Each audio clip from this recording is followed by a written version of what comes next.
There's been a bitter war of words at a specially convened meeting of the UN Security Council over Syria as diplomatic efforts to broker peace gave way to recriminations.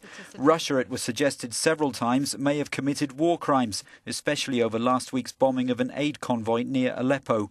Washington accuses Moscow of consistently lying over its support for the Assad regime. When Russia is espousing fiction, we have to call that out. What Russia is sponsoring and doing is not counterterrorism, it is barbarism.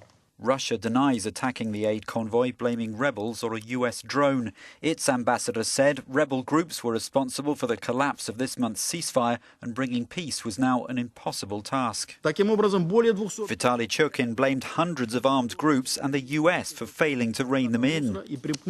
More than 200,000 people in Aleppo have become prisoners of the terrorist groups Jabhat al-Nusra and others, he said.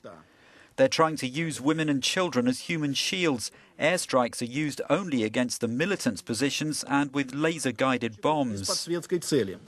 The UN Special Envoy said bunker-busting bombs had been used on civilians in Aleppo. Britain's ambassador also held Moscow responsible for their plight.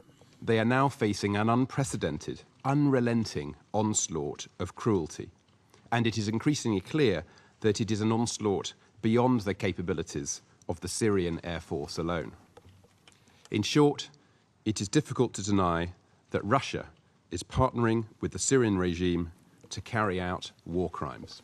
This heated Security Council meeting saw repeated accusations against Russia. For some, the change in tone marks a new phase, throwing out any remaining hope of reaching a peace deal for Syria. Meeting to discuss yet again.